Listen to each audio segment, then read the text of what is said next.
Hey guys, Colin here. Today is the sixth day of the Dungeoneering series from All with the End. I've had a lot of great encouragement lately. The subscriber count's going up, the view counts are going up, and everyone seems to really like the series that I'm producing. So thanks once again for all your support and your feedback. Today I'll be doing a warped floor that I kind of Surv prod. If you're not sure what a Surv prod is, it's when you try to survive as hard as you can, to an extent, of course. Like, you don't want to totally drag out the floor because you're over protecting yourself from deaths. But I do Surv prod this one pretty hard.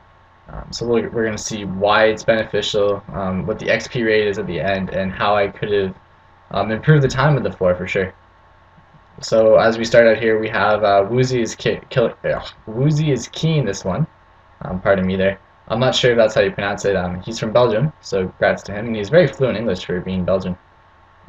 But he does a great job keying. He just got 113 earlier today, or perhaps yesterday, so he's now using a Primal 2-hand and has a Hex Bound, which is fantastic.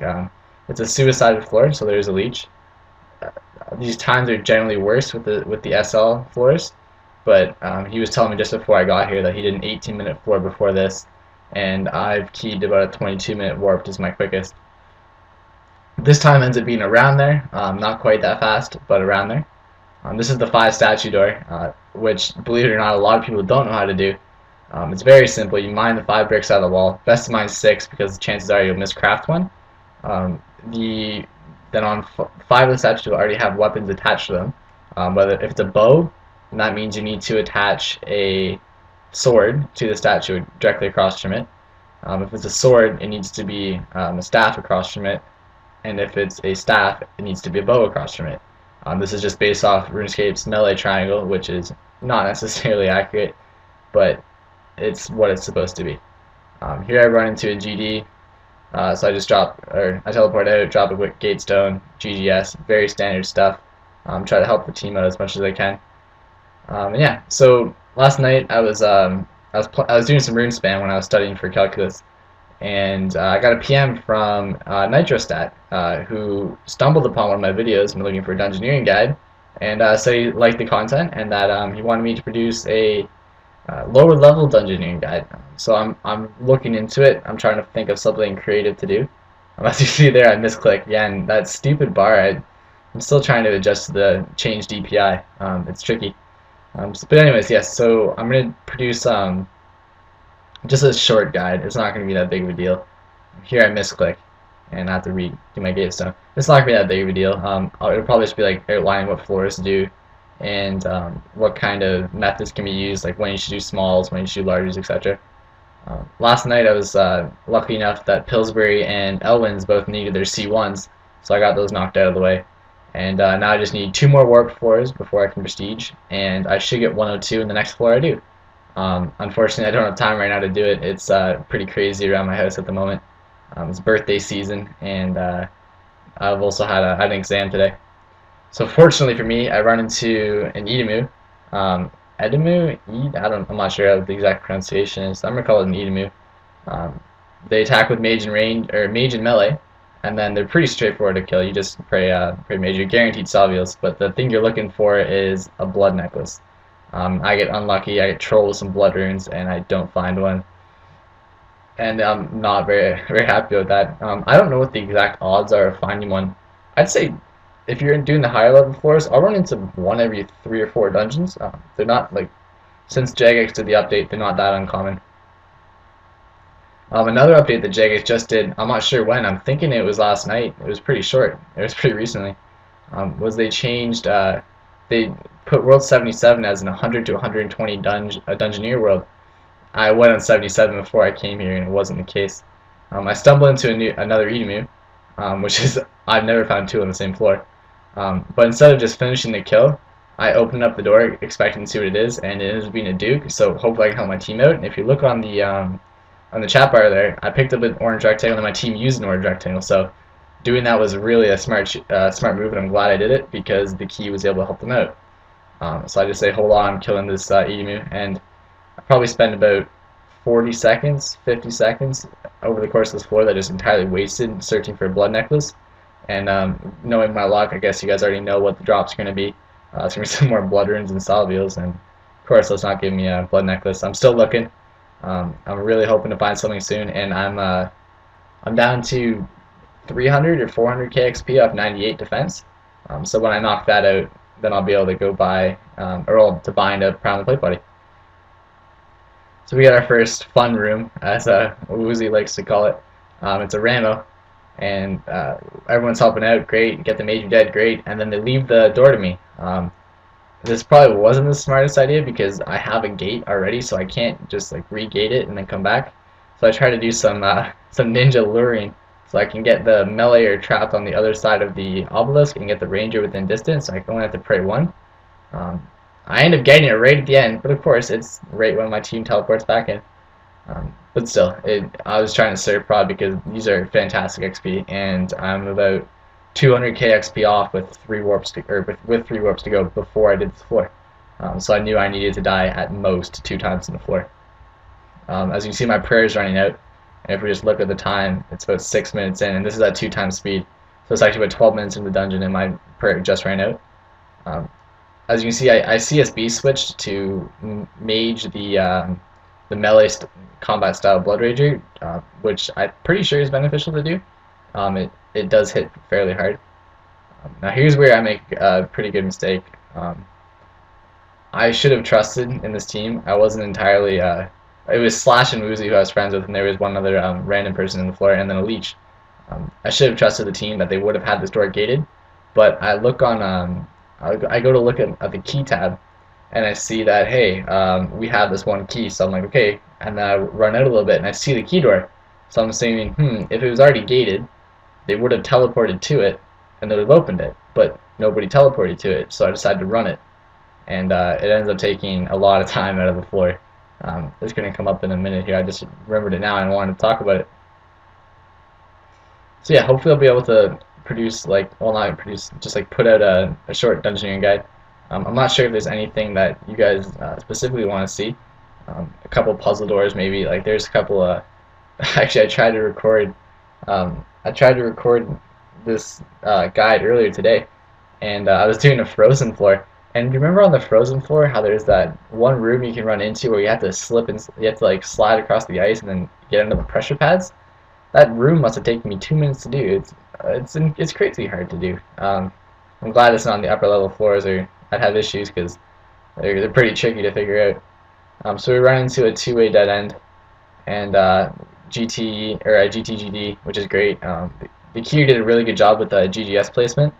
I don't think there was one time when I GT'd and he was just running a path or carrying it into a non-critical path. So we always did well. There's 2 hexes in this floor, so instead of attacking the lesser demon and the mage right away, I left it for the hexer. I don't know if a hex is worth using on a reborn, like a reborn mage, but you definitely want to knock those out first, because if they spawn reborn warriors, they're a nuisance. They spawn, like, they'll teleport around the floor, and if you're in a GD and you clear the GD, then and one teleports in behind you, you can't open the GD door, so you have to kill it. It's a big waste of time.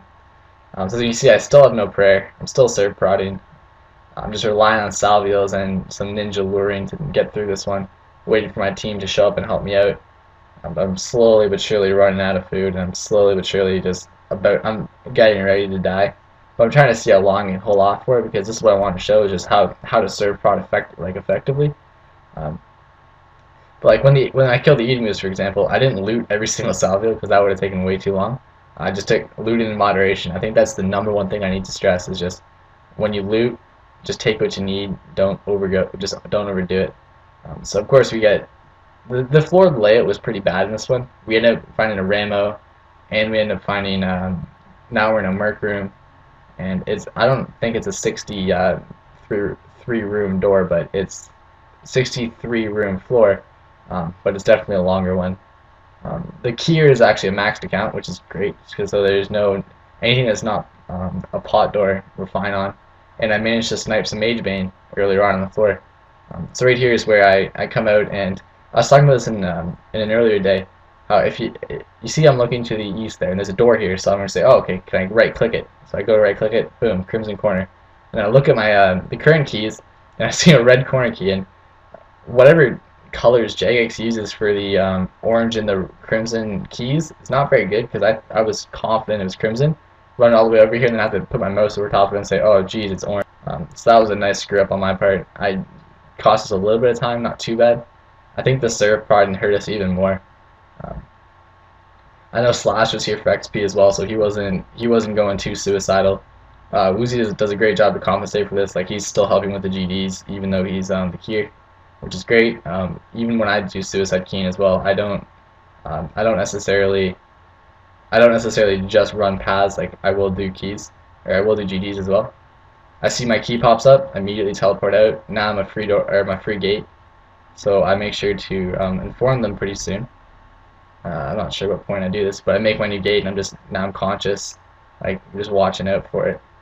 I think I do loot some more salvials here. I'm doing okay because it's not too hard to tank when everyone's in the GD, and that's why I said earlier too that you want to try to stay as a unit when you're doing it. Like, this GD solo would have been a pain because you would have drained your prayer and you would have been in the situation I'm in.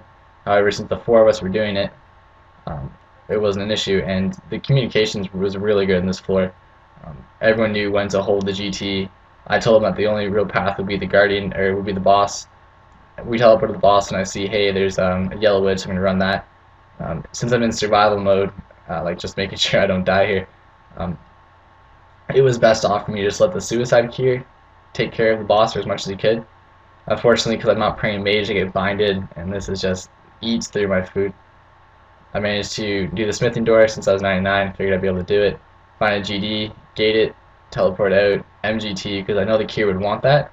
But instead of just moving GT and not telling them, I said gate the boss, make sure you re-gate the boss because I have moved the GGS. He does so, says K, teleports in to help out his team, which is great on his part. I definitely respect doing that. I'm not sure what would be the better option, to stay in the boss and continue to suicide.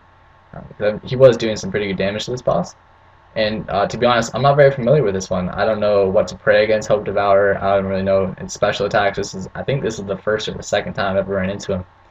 So I didn't do so well on him. I ended up dropping 2 deaths, which isn't a big deal because I saved so many deaths throughout the floor. But in doing so, I slowed the time down. And if you can compare this to some of the other floors I've done, when I wasn't Surv Prodding and I'd still get 250k all the way up to 300k XP in and out per floor. Unfortunately, I run out of law runes. If this ever happens and you have a lower level charm, which I just happen to have a green, I must have misclicked and looted it by accident, you can get some great XP. I re-gate the HC because I'm a free gate and there's no need. I wanted to gate the 98 runecrafting door, but I screwed that up as well. So it wasn't a great floor for me. It was the first one of the day. But I tried praying mage and I tried soul split flicking, which if you can learn how to do it, it's really beneficial. It uses the same amount of prayer as if you just prayed mage the whole time. Everyone seems to just be soul splitting, and the damage from the Hope Devourer seemed to be typeless until I ran underneath of it and stomped on me, which I guess should be expected. But yeah, it seemed to be typeless damage, so everyone was just soul splitting, and then just using Wrath when you're about to die. In a previous floor, I said it's important to gate outside, and this is why I really did wish I had gated the 98 runecrafting door, because we sit here and we spam and we say, oh, let's go, come on, and there's this delay when you kill the boss that you can't leave because it considers you still in combat. But yeah, so thanks Woozy for keying this floor. I did Surv Prod it, I didn't do so great. I didn't take my hood off at certain points to help, which might sped it up. So it was a 24-minute floor and 100k XP. Thanks for watching, guys.